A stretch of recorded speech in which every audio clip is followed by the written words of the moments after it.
Урматтуу мекендештер, кадырлуу мусулман бир туугандар, баарыңыздарга жараткан Алла Тааланын тынчтыгы, саламы, мээрими, райымы жана берекеси болсун.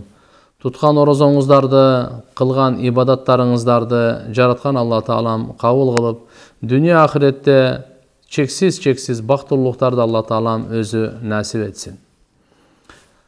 Жараткан Алла Таала Кур'ан-ы Кариминде يا أيها الذين آمنوا كتب عليكم الصيام كما كتب على الذين من قبلكم لعلكم تتقون. Ey iman keltirgендер, силерге Рамазан айдын орозосу парыз кылынды, тутуу парыз кылынды. Жана силерде мурдагыларга кандай парыз кылынгандай эле, мүмкүн силер таква болорсуңар деген аят бар. Эми бул жерде эй иман келтиргендер деп Алла Тааланын кайрылып атканы биз үчүн өтө чоң сыймык. Адамдар дебей Алланын жалгыздыгына, Алла Тааланын бар бир экенине иман келтиргенине мынакей имандуулар деп Алла кайрылып атат. Албетте бизге Алла Таала фарыз кылыптыр. Бул бир пайгамбар, же периште, же бир адам, же бир акылдуу бир киши айтканы себебинен эмес экен. Бул бизге, сизге өмүр берип аткан. Эки дүйнөдөгү мынакей Алла Субханаху ва Тааlanын бар нерсе Алланын колунда, ошол улуу заттын буйругун аткарып атабыз. Бул чоң бизге сыймык. Буйругун аткарганга Алла Таалам разы болот. Алла разы болгондон кийин бизди бул дүйнөдө да бактылуу кылат, ахиретте да бактылуу кылат. Бирок эң негизги маани бере турган нерсе лааллакум таттакун. Эмне үчүн мен силерге Рамазан айдын орозосун парыз кылдым? Себеби силер күнөөлөрдөн сактанаарсыңар. Мынакей күнөөлөрдөн бизди сакташ үчүн, күнөөлөрдү таштаттырыш үчүн, күнөөлөрдөн тазалаш үчүн, күнөөлөрүбүздү кечириш үчүн жараткан Алла Таала Рамазан айдын орозосун парыз кылыптыр да. Бунун максаты ушул экен. Лааллакум таттакун. Мүмкүн силер сактанаарсыңар күнөөлөрдөн жана ахиретте дозоктун отунан. Рамазан айда орозо туткан киши Алла Таалага баш ийип, Алла Таала эми эмне кылат? Түбөлүктүү дозоктун отунан куткарат. Мүмкүн силер кутулаарсыңар дозоктун отунан, түбөлүктүү бактысыздыгынан, анан бейишке чыгарсыңар деген мынакей улуу Алла Субханаху ва Тааlanын фарызын аткарып атабыз. Рамазан айдын касиети бүгүнкү күнү Рамазан айда турабыз туугандар. Бунун жүрөктөрү сезсин. Бейиштин эшиктери ачылган, дозоктун эшиктери жабылган, тоң моюн шайтандардын баардыгы кишенделген, Алла Тааланын мээрими, берекеси, хидаяты чачыраган ушундай Кур'ан түшкөн касиеттүү ыйык айда отурабыз. Бул ыйык айдын ар бир сааты, ар бир минутасы өтө маанилүү. Түбөлүктүү ахиретти курам деген, өзүм оңолом деген, жаман адаттарды таштайм деген адамга өтө чоң таасири бар. Өтө чоң таасири бар. Ошондон улам күн сайын орозо туткан мусулман эркек жана орозо туткан мусулман аял өзүн салмактап турсун. Бүгүн мен канча Алла Таалага ибадат кылдым, канча Алла Таалага мен шүгүр кылдым, канча Алла Таалага мен кайрылдым, жалдырап, жалбырап дуа кылдым, канча ирет намаз окудум, канча Кур'ан окудум, канча аят Кур'ан окудум, канча Алла Тааланы мактап Алланын зикирин чалдым, канча өзүмдүн күнөөлөрүмдү эстеп тооба кылдым деп бул адам өзүн күн сайын Рамазан айда өсүү болуш керек, тазалануу болуш керек, Аллага жакындоо болуш керек, Алла менен байланыш түзүү болуш керек туугандар. Мынакей Рамазан айдын касиети ушунда турат туугандар. Менин кулагым ооруйт, ирин акчы дейт. Азан айтып айыктырса болобу дейт. Алла Таалам сизге шипа берсин. Албетте азандын өзүнүн таасири бар. Кур'ан окуп дем салыңыз. Ошол эле кезде Кур'ан мына эмеге тимин бар, жана башка bundan сырткары сөзсүз дарыгерлерге да кайрылыңыз. Даарат алып бүткөндөн кийин кичине калып калган заара чыгып кетсе, даарат бузулабы, намаз кабыл болбой калабы дейт. Эгерде заара чыгып кете турган болсо, даарат бузулат.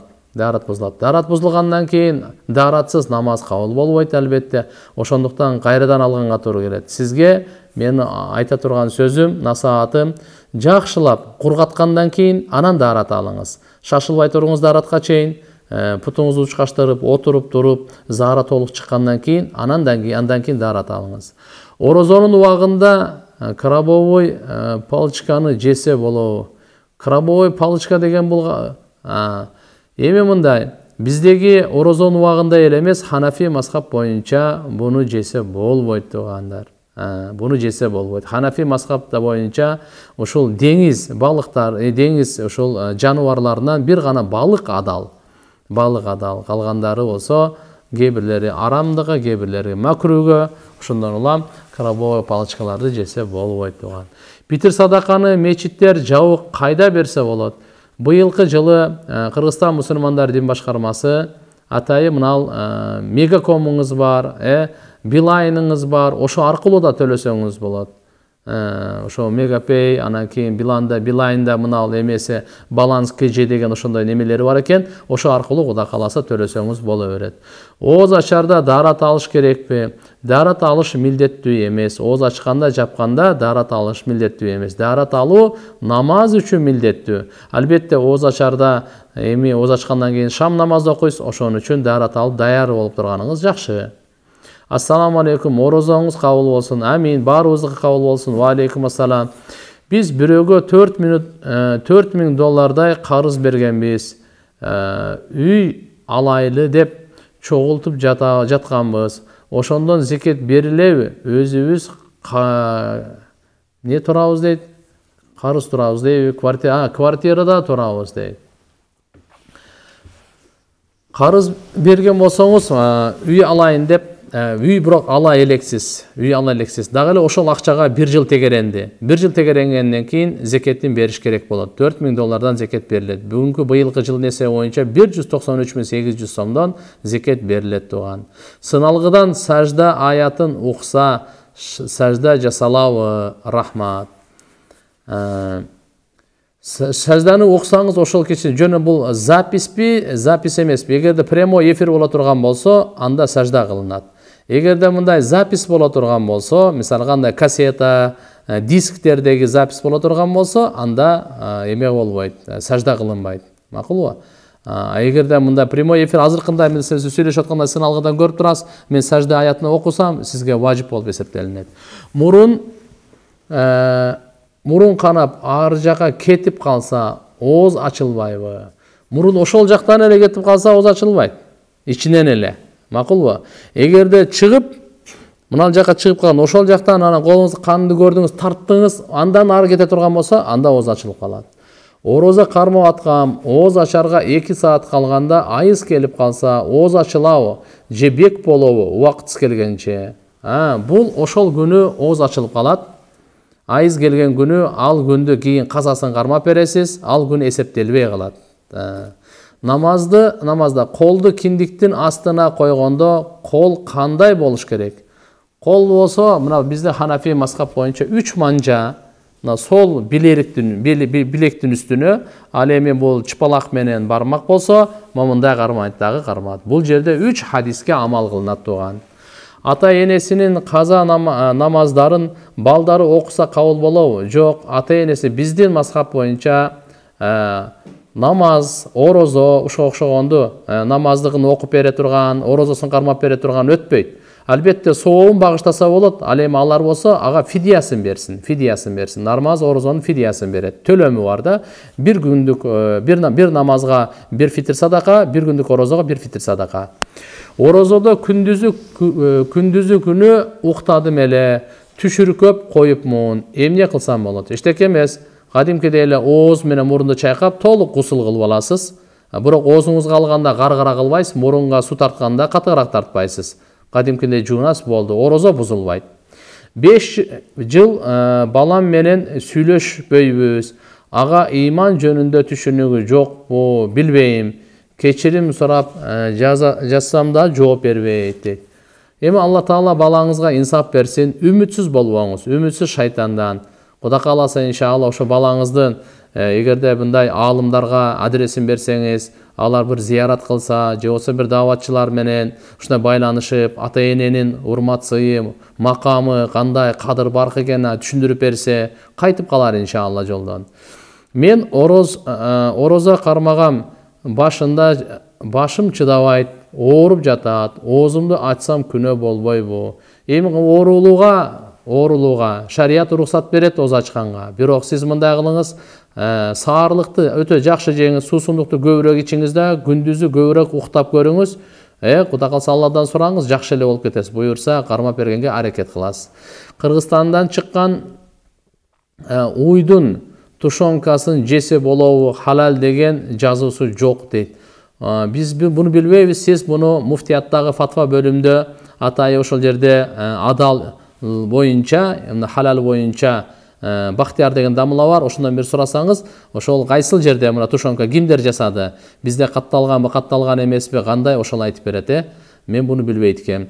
Орозодо беттеги безеткини сыгып канап ириң чыкса эч нерсе болбойбу? Эч нерсе болбойт. Орозо бузулбайт. Дарат бузулат, орозо бузулбайт. Ооз бекитер маалында кечирээк туруп калсак, оозубузду беките берсек болобу? Эчтеке жебеңиз, мынандай. Муфтияттын бүгүнкү күндө сайтында бардык аймактардын өзү ооз беките турган жана ооз ача турган саат, минуталарына жазылган. Ошого чейин ооз жапсаңыз болот. Эгерде өтүп кеткен болсо, ошо ойдон жебей эле коюңуз, ниет кылып кете бериңиз. Ассаламу алейкум, алейкум ассалам. Кой сойгондо биринчисин жаны чыга элек, экинчисин сойсо болобу? Же охотада 2-3 төө эчкини атса кандай болот? Эми эчтеке эмес, кой сойгондо, мисалы курбанчылыкта бат-бат сойгонго туура келет да, койлор көп болуп калат. Ошол учурларда эч нерсе эмес. Охотада зарылчылыктан ашыгыраак атыш бул болбойт, убал болот. Өзүңүз канча жесеңиз ошончо атып жеңиз, калганы болбойт. Колун кесип алып канап калса ооз ачылабы? Ачылбайт. Колуңуздан кесип канап жүрсөңүз, андан ачылбайт. Наша чегип намаз окугандардын намазы жана дуасы кабыл болобу? Ушуну айтып бериңизчи дейт. Албетте бул тооба кылса эми намазы мойнунан сакыт болот. Дуасы бул эми арам нерсе ичип аткандан кийин, жеп аткандан кийин дуасы кабыл болбойт тугандар.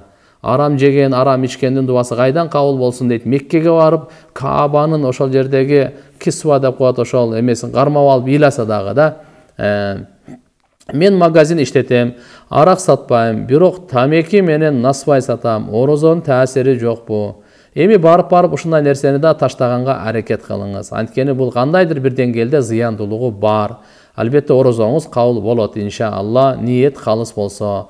Ата эненин балага болгон мамилеси кандай болуш керек? Кандай тарбия бериш керек? Ата эненин бала болгон мамилеси мээримдүүлүк жана өздөрү көрсөтсүн, өздөрү үлгү болсун. Ыймандуулукта, уяттуулукта, чынчылдыкта жана башка тарбиянын мааниси өтө чоң. Азыр убакыт аз, башка бир убакытта айтып беребиз керек. Ата энеси орозо тутпаса, кызы орозо тутса, ата энесине күнөө болбойбу? Жок. Ким тутса, ага сооп болот, ким тутпаса, өзүнө күнөө болот. Кино көрүп жатып, уят көрүнүш болуп калса, ошол учурда көргөндө гусул бузулабы? Эми мындай, эгерде гусул качан бузулат, качан эркектин уругу чыгып кете турган болсо, ошондо гана ага ошол жунуп болуп калат да, гусул милдеттүү болуп калат тугандар. Мындай күнү кинолорду жана башка көрүүгө өзү тыюу салат шарият. Алла Таала арам кылган нерсени сактаныш керек. Ассаламу алейкум, алейкум ассалам. Койдурунган тиши бар. Киши дайындайт десе тиши оозуда калса эмне болот? Мына жерде сөздөр толук, тамгалар толук чыкпай калыптыр. Сиздин сурооңуз түшүнүксүз болуп калды мага. Кошуна үйгө кирген суубузду кесип салган, анан учурашпай калганбыз. Учурашсаң алик албайт, түшүндүрсөңүз. Кошунан укугу чоң туугандар, жакшы мамиле кыла бериңиз. Ага ушундай бир кандай десем, пайдалуу нерсени кылыңыз. Эгерде учурашпасаңыз, учураш алик албаса дагы учураша бериңиз. Эгерде сиздерден кеткен болсо кечирим сурап коюңуз. Рамазан айда өзгөчө. Мен 7,5 ай кош бойлуумун. Мен Кур'ан-ы Каримде хатым көпкө окуп отуруп, ичим ылдый болгондуктан кыйналып кетем. Кыйшайып жатып окуса болот. Кур'ан-ы Каримде отуруп дагы, туруп дагы, жатып дагы макулбу? Иншалла Кудай кааласа окуй бериңиз. Алла Таалам кабыл кылсын. Квартирада жашагандар битир садака берсе болот. Алла Таалам кабыл кылсын, битир садака берсе болот. Кечиресиз, менин тууганым 15 жыл намаз окуп жүрүп, орозону убагында арак ичип алыптыр. Кандай дуа окуса болот? Астагфирулла, бу тооба кылсын, шайтанга кабылып калган. Эми иншалла таалам истигфар кылсын, тооба кылсын. Буга Алла Тааладан инсап тилейсиз. Өзүм 25 жаштамын, муундарым ооруйт. Дарат алганда кыйналам, таямым кылсам болобу? Алла Таалам шифа берсин. Жылуу суу менен дарат алып көрүңүз. Ага дагы болбой турган болсо, анда анан таямым кыласыз. Куранды телефондон жаттаса болобу? Play Market'ten alıp deydi. Bolot, qanday gana bolbosun, Kur'an jattağın hareket kılış gerek. Kağızdan mı, ustazdan mı, tüzden tüz mü, radyodan mı, telefondan mı, mushaf Kur'an'ın özünün mü, barından eptep jattasanız bolot. 15 saat oroza karmap 5 minuta namaz okup koygon, kıyın mı dedi. Oşol sözdü balama ayttım ele, al açıp jiberdi, күнөлүү bolup kalbaymın mı dedi. Anday kılbaңыз. Мындайда жакшылыкка чакыргандын өзүнүн жолу бар. Акырын айтыш керек. Эми 15 саат ал карабайсыз бошого кээде азыр бүгүнкү күнү өзгөчө нервтери жука болуп калган учурда жакшы сөз менен эле айтыш керек. Оор келтирбей турган сунуш иретинде айтсак, Кудай кааласа иншалла жакшы болот. Кайын журтум күйөөм жакшы, а бирок көп ширк келтиришет. Мен намаз окуйм, кызыма да ар кандай ырым-жырым жасашат. Аябай корком, жүрөгүм сыгылат. Эмне кылсам? Аларга дават бериңиз, жана дуа кылыңыз, жана алардан келген ушундай нерселерге сабыр кылыңыз. Орозо битерди карындашынын баласына берсе болобу? Боло берет орозо битерди. Кембагал болсо, муктаж болсо, ошого ороз битерди берсе болот.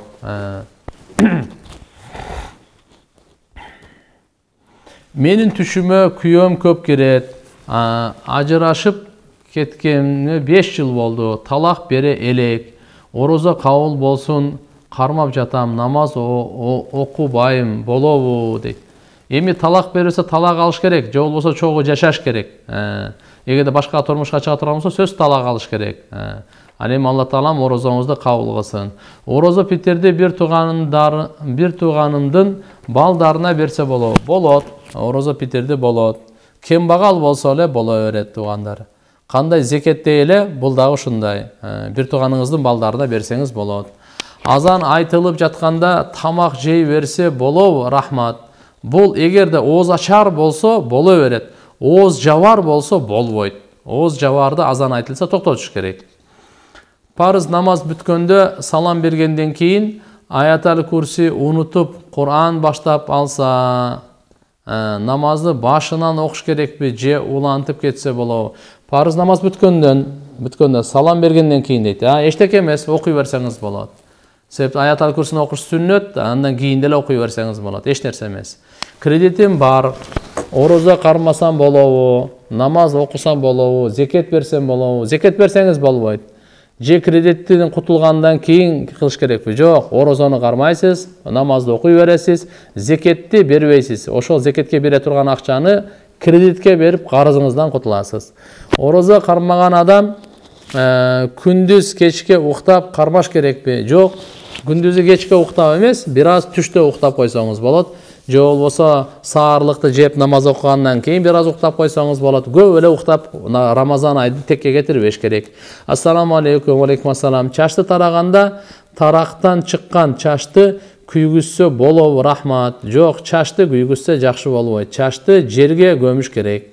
Менин кошунам мечиттин түйүндө арак сатат. Ошого кандай карайсыз? Өтө чоң күнөө деп караймын. Андай кылбасын. Арактан тооба кылсын дагы Рамазан айдын касиетинен бир жолу ошондой жаман иштерди таштап, жакшы иштерге өтсүн. Мен орозону кеч баштап калдым. Эч нерсе болбойбу? Албетте, бул үзүрсүз болгон бардыгына күнөө болот. Буга тооба кылыңыз дагы, азыр калган күндөрүн кармаңыз. Канча күн өтүп кеткен болсо, айттан кийин кармап бересиз. Канча жаштан орозо кармаш керек? Балагатка толгондон.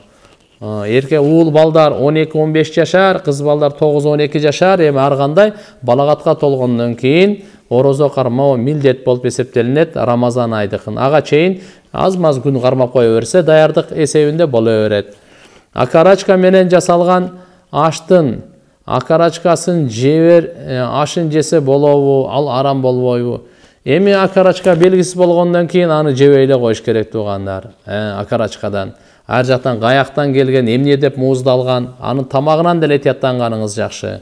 Айыз 3 күн келсе, кайра 3 күн карыз болобузбу? Албетте, эгерде 3 күн келе турган болсо, 3 күн орозо кармалбайт, 3 күн намазы окулбайт, таравихта кошуп туруп, бирок намазын кийин деле окуп бербейт, орозосун кийин кармап берет.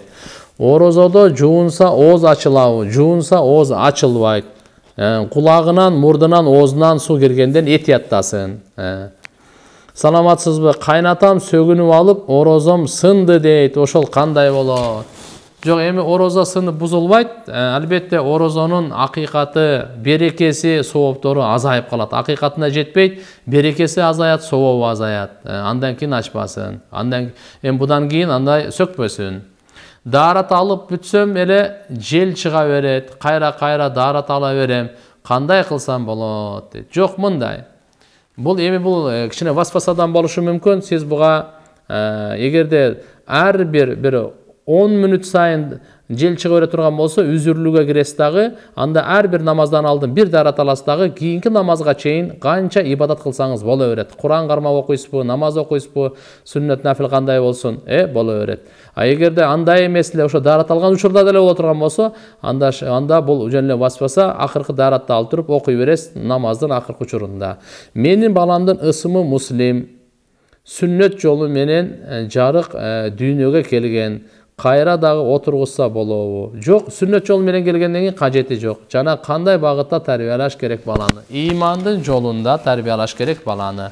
Имандын талаптарын аткарып.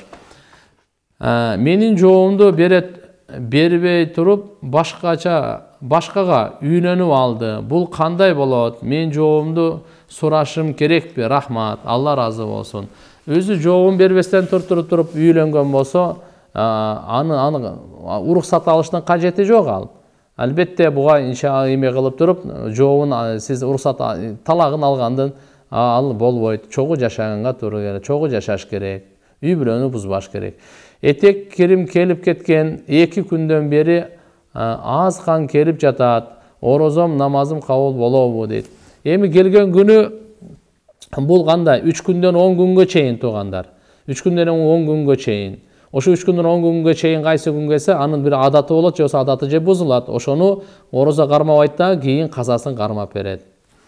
Кайсы зикирди көп айтыш керек? Ла илаха иллаллахны көп айтыш керек. Таравих намазында зам сүрөнүн ордуна аяталы курси менен кунут дуа окуса болот. Кунут дуасын окуса болбойт, аяталы курсини окусаңыз болот. Ал аят катары. Кунут дуасы ал дуада гана окулунат, кунут дуасында гана. Ишрак намазды багымдат намазынан кийин уктап туруп анан окуса болобу? Эми ол ишрак намазы таң эртен күн чыгып атканда окулунат. Ошондуктан мисалы чаш намазы саат бир канча 10-11де туруп кала турган болсо болбой калат. Ага чейин окуса боло берет. Ага чейин туруп окуса боло берет. Тахажжудту 12ден өткөндөн кийин окуй берсе боло берет. Тахажжудту болот 12ден кийин өтсө окусаңыз боло берет. Мечиттен жамаат менен намаз окуганга качан уруксат берилет? Алла Таала билет. Кудай кааласа сабыр кылып дуа кылып турабыз, иншалла жакын арада берилип калар деген үмүттөбүз. Кудайга сиздерге кабарын беребиз иншалла. Муфтият баардыгыңыздарга кабарын берет. Ихсан деген аттын маанисин чечмелеп бериңизчи. Ихсан деген өзү жакшылык кылуу деген сөз. Хал жазаул ихсан иллал ихсан, ихсандын акысы ихсан, жакшылык менен гана деп. Албетте ибадатта бул Алланы көрүп тургандай ибадат кылын айтат. Мамиледе өзүңө каалаганды башкаларга да ыраа көр дегенди ихсандын мааниси ушундай. Мен инсульт алганмын, daarat алганда бут жуй албай жатам, колум жетпей кыйналам дейт. Башка бирөөлөр жууп берсин эгерде ошондой болуп калса. Эгерде ачып коюп бутуңузду салып же болсо жусаңыз дагы болот. Болбосо башка бирөө жууп берсин. Андайга да болбосо анда таямым аласыз. Азартный оюндарынан тапкан акчаны садака кылып берсе болобу дейт. Ал акчаны, ол арам акча, аны кетире бериш керек, садаканын ниетин кылбаш керек, соопту ниет кылбаш керек, кутулганына сүйүнсүн. Намаз окуп жатканда адашып кеткенде кайра башынан окуш керекпи? Эми адашуунун түрлөрү бар. Фарыз калып кетсе кайра башынан, Эгерде мындай важиптери калып кетсе, ал болсо сажда сах деп коет, жаңылыш саждасы менен толук болот. Сүннөттөр калып кетсе, кайтаргандын кереги жок. Мен бүгүн убакытты өткөрүп жаптым. Bir күн тутуп беремби бүткөндөн кийин? Албетте, убакыт өткөндөн кийин дагы жеп алган болсоңуз, ошентип анан жапкан болсоңуз, анда кийин кармап бересиз сөзсүз. Үйдө $1200 бар. Зекет берилеби же берилбейби? Башка акчаларды дагы кошо санаңыз. Башка алып сатар буюмдарды да кошо санаңыз. Ошонун баасы $193.800 сомго жетсе, ана зекет бересиз. Болбосо азыркы $1200 ошол эле акча болсо, ага зекет берилбейт. Ал нисапка жетпейт. 5 мал намазды үйрөнүп жаттым эле. 5 мал намаз 2 мал окуп үйрөнсөм болобу? 2 малдан 1 малдан баштай бериңиз, ниетиңиз 5 малга бекем болсун. Сагыз чайнаса ооз ачылабы? Сагыз чайнаса ооз ачылат эгерде жутуп алса. Эгерде чайнап ошол бойдон жуткан жок, түкүрүп кое турган болсо макруh болот, ооз ачылбайт. Эгерде кичине жутуп ала турган болсо, түкүрүктөрүн сагыз чайнагандан кийин анда ооз ачылып калат. Орозо бүткөндөн кийин айттын эртеси 6 күн ороза кармаса 1 жыл кармаганда барабар болот дейт. Ошол боюнча айтып бериңиз. Бул туура. Шаввал айында 1 айдын ичинде 6 айды катарыбы же өзүнчө кармайсызбы? 6 күн тоюст. 6 күн кармап койсоңуз, пайгамбарыбыз айткан, жыл бою орозо туткандай сооп алат деген. Мен орозомун унутуп салат жеп алдым. Кабыл болобу? Албетте кабыл болот. Бирок эстегениңизде оозуңузда болсо чыгарып коюш керек болот. Орозону кабыл болсун. Мен 2 жыл мурун 2 карыз болгон. Кандай кылсам болот? Айт намаздан кийин Кудай кааласа кармап берсеңиз боло берет. Азыр быйылкы орозонун быйылкысын кармап бересиз. Мен бир аке менен жолугушуп турат элек. Азыр орозо кармап жатам. Телефондо сүйлөшүп турабыз. WhatsApp'tan жазышып турабыз. Орозом бузулбайбы? Орозо бузулбайт, албетте, нике болбостон туруп ушундай мамилелерди кылган жакшы эмес. Жамандыкка алып барып койбосун. Эгерде ниетиңер боло турган болсо, ата-энелерге кабар берип никелешип алгыла. Зына кылганда нике бузулабы? Нике арам болбойбу? Бала чака аялга зыян жеткирбейби? Же ажырашып кетиш керекпи? Албетте, бунун бардыгы зыяны тиет. Эми зына башка бирөө нике зына кыла турган болсо, өзүнүн ак жубайындагы нике менен ал бузулбайт, ал нике бузулбайт, ал талак бермейинче бузулбайт. Албетте, буда тооба кылыш керек, өтө чоң күнөө. Мен 5 убакыт намаз окуймун. Ден соолукка байланыштуу ичим көп, жел чыгып ар бир намазга даарат алам. Кыйынчылык болуп кетти. Кандай кылсам болот? Ошол боюнча кеңири айтып коюңузчу. Кудай кааласа, бул кыйынчылыктын артынан жеңилдик бар жана улуу сооптор бар. Кыжалат болбоңуз, ар бир даарат алган сайын тазаланып, жаңыланып турасыз, жана жараткан Алла Тааланын фарызын аткарып турасыз. Ар бир даарат алган сайын улуу соопторго Алла Таалам жеткирет. Эч кыжалат болбоңуз. Тайнем 65-те багымдат намазын окуп бүтүп уктаса болот. Багымдат намазын окугандан кийин уктаса болот. Албетте, күн чыкканга чейин уктаганды алымдарыбыз кээ бирлери жакшы көргөн эмес. Ошол убакта эми береке чачылган убакта уктап калат дегендей кылып. Ыйманды жубай алыш үчүн бир сүрөнү окуш керек деп уккан. Ал кайсы сүрө? Мен аны билбейм. Ыйманды жубай алыш үчүн Алла Тааладан жакшы дуа кылыңыз жана өзүңүз аракет кылыңыз. Алла Таалам иншалла аракетке берекет берет. Менин жолдошум менен таарынып жүрөм. Жарым жыл болуп калды. Кайра жашаганга мүмкүнбү дейт. Али ортоңорда нике болгон болсо, эч кандай проблема жок, кайра жашай бересиңер. Нике бузулган болсо, аны карап көрүш керек. Жөнөкөй эле бир ражаи байында бир талактардын тегерегинде болсо, кайра нике кыйып жашасаңар боло берет. Мен намаз окуйм. Кээде мен намаз окуп жатканда балам астымдан өтө берет. Ал 2 жашта эч нерсе болбойбу? Эч нерсе болбойт. Балдар ойнай берет, нары бери өтө берет. Пайгамбарыбыздын неберелери Хасан Хусейндер да өтөт эле, кээде үстүнө минип алат эле, ар кандай болот эле, эч нерсе болбойт. Эчтеке болбойт. Тахажжуд намазын окуш үчүн сөзсүз уктап туруш керекпи? Же уктабай деле 12ден кийин окуса боло береби? Боло берет. Өзү негизи тахажжуд намазын ушу түндүн акыркы 3төн 1 бөлүгүндө бир аз эс алып туруп, анан окуганга жетпейт. Эгерде кээде азыркындай болуп калса, 12ден кийин окусаңыз боло берет. Алла Таала мээримдүү кабыл кылсын. Менин апам менен ажырашпай туруп үйлөнүп алды. Апам менен ажырашпай туруп, бул нерсе арамбы? Жок, арам эмес. Ал башкага үйлөнүш үчүн сөзсүз ажырашыш керек эмес. Атқа көз тийбеш үчүн тумар такса болобу? Дем салып коюңуз атка, инсанга дем салгандай эле.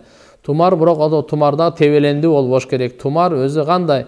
Кур'андын аятынан, хадистерден болот турган. Ошондуктан мындай урматсыздык болуп кала турган болуп калбаш керек да.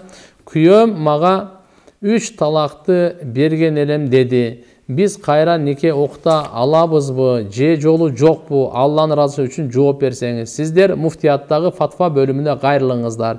Күйөөңүз дагы, өзүңүз дагы. Бул жашоонун маселеси. Өтө кылдат мамиле кылыш керек. Телефондон жооп берилбейт. Жылкыга зекет берилеби, кандай берилет? Жылкыга зекет берилет. Жылкы нисапка жете турган болсо, эгерде 6 айдан көбүрөөк жайытта боло турган болсо, ошого ушул кандай кылып 40ка бөлөсүз дагы зекетин бере бересиз. Саламатсызбы? Рассрочка буюм алса болобу, арам болбойбу? Рассрочкага буюм алса болот, эгерде ошо рассрочканын проценти болсо, анда болбой калат. Орозо учурунда бир нерсе жеп алса эмне болот? Билбестен жеп алса эчтеке болбойт. Билип туруп жесе, анын кафарасы 60 күн үзгүлтүксүз кармап бергенге туура келет тугандар. Урматтуу теле көрүүчүлөр, кадырман мекендештер, мусулман бир туугандар, жараткан Алла Таала туткан орозолорубузду кабыл кылсын. Алла Таала баарыбызга билгенибизге амал кылып, ортобузга ынтымак, мамлекетибизге тынчтык, аманчылык берсин. Кийинки көрүшкөнчө саламатта болуңуздар. Ассаламу алейкум ва рахматуллахи ва баракатух.